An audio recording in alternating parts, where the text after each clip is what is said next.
Oh, how's it going, everybody? We're back for another All-In Quickie.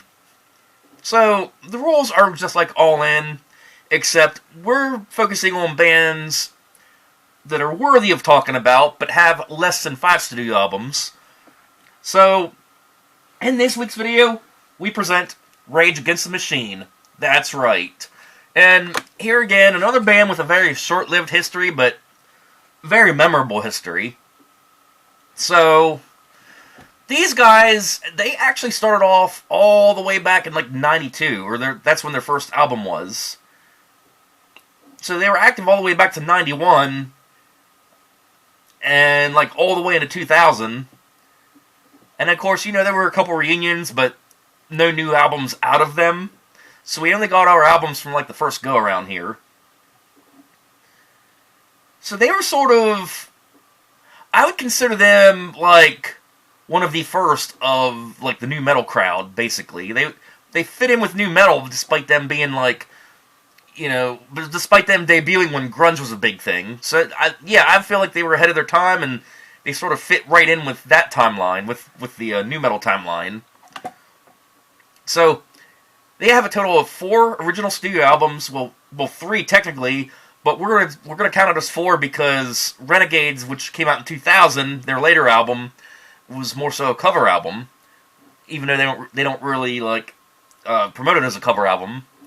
But yeah, Rage Against the Machine, 1992. Let's talk about it. So before getting into the albums, my first memories of hearing Rage Against the Machine, just hearing them on the radio, but nothing in particular. But I really didn't start to follow them until when Guerrilla Radio came out. That's when I really started to get into them, and then I kind of stepped back and like listened to the other albums. So, okay, so we'll talk about the self-titled debut, Rage Against the Machine. So, starting off, we have Bomb Track. Damn good way to start off an entire discography. You got Killing in the Name, which probably the most popular track off of this album, and their breakout track for sure. And then we have Take the Power Back, Settle for Nothing, Bullet in My Head, Know Your Enemy with Maynard James Keenan, Wake Up, Fistful of Steel, Township Rebellion, and we end it with Freedom. And yeah, definitely a damn good debut. So then we move on. 1996, we get Evil Empire. And this is where I think their popularity really started to take off a little more. So we start off with People of the Sun. And then the next one, probably their most popular track off of this one, Bulls on Parade. They played the hell out of that on rock radio. You got Vietnow, Revolver, Shack Charmer, Tire Me, Down Rodeo, Without a Face, Wind Below, Roll Right, and Year of the Boomerang. And yeah, here, a damn solid album. Real catchy riffs, real catchy tunes. And how was Down Radio not a single? That was a damn good song. So, before moving on to the next album, I do want to give a couple honorable mentions. So we have the song Darkness, which that came from the Crow soundtrack in 95, right before Evil Empire released.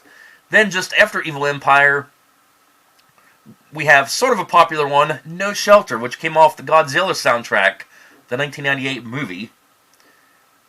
And yeah, that was a damn good tune. I wish that would have landed on one of the albums. So then, moving on, this is where I bought physical. We have The Battle of Los Angeles, which this came out in 99.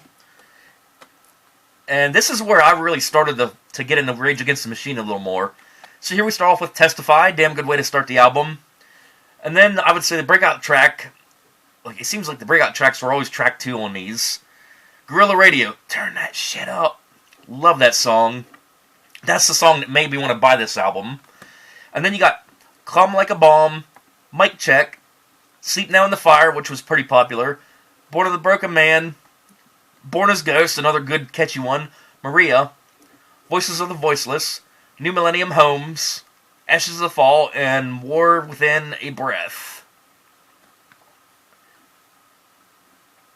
And this album, I kind of started off full albums with this one, but then it's like, when I step back to the first two, it's like this one wasn't quite as good. So, but still, I don't hate it.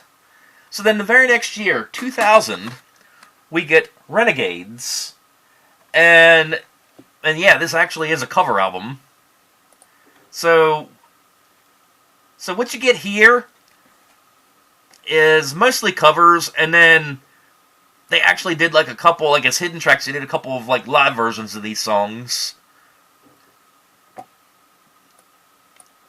So what we get here is Microphone Friend. That was actually Eric B. and Rackham that did that in 1988. We get Pistol Grip Pump, which was a Volume 10 cover. We get Kick Out the Jams, which originally was MC5. We get Renegades of Funk, which was Africa Bombata. And for the longest time, I did not know that was a cover. But then I've learned that this was all cover album. Like I said, they didn't promote it as a cover album. You have Beautiful World, which was Devo. You have I'm Houston, which was EPMD. We have In My Eyes, which was Minor Threat. So a lot of different influence here through these covers to them. You have How Could I Just Kill a Man, which was originally Cypress Hill. And they definitely killed it on this version. I mean, the original's good too, but they definitely killed it on this one. You got The Ghost of Tom Joad, which was Bruce Springsteen. And sounds way different than the original does. And that's the unique thing about Rage Against the Machine when they do covers. Their covers don't sound anything like the originals, or even remotely like the originals. That's what surprises me about it being a cover album. Like, most times when you hear a cover, you can sort of pick it out, where here, most of the times you can't. Okay, so you got Down on the Street by the Stooges. You got Street Fighting Man, which originally was Rolling Stones. That was another one that really surprised me. And something notable about this song is if you listen to Opie and Anthony on Sirius XM, or you happen to live in like a bigger city market where, say, like one of your rock stations carried them in the mornings, that was their theme song whenever they started their show. That famous riff. And when that song starts, it sounds nothing like the Rolling Stones. Maybe toward the middle of it you could maybe pick it out, but it doesn't sound like a Rolling Stones cover at all. And then we end it with Maggie's Farm, which was Bob Dylan. So what they ended up doing, they actually put 2 live cuts at the very end of this album as hidden tracks. So the first hidden track would be a live version of Kick Out the Jams, and then a live version of How Could I Just Kill a Man. But for a cover album, they really did good on this by not making it sound like covers. I mean, yeah, sure tricked me. So I would say probably like the best cover album that I've ever heard. One of the best cover albums I ever heard. But as far as Rage Against the Machine goes, again, we're going to rate it as one big era. It only spanned like 8 years. I would say my top would be Evil Empire. And it's one that I didn't really listen to until a little more recently. But damn solid album. I'd say it was their peak.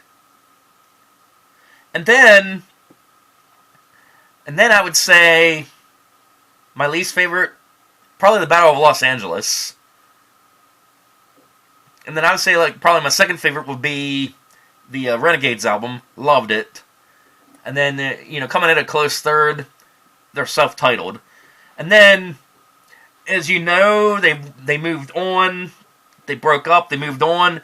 And a couple of the remaining members got with Chris Cornell to end up with Audioslave. And that band alone, I think they had like 3 albums with Audioslave.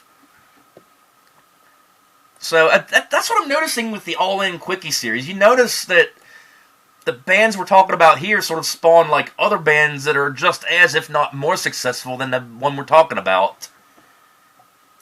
So, and that's going to be a topic for the very next band we're going to feature in next video.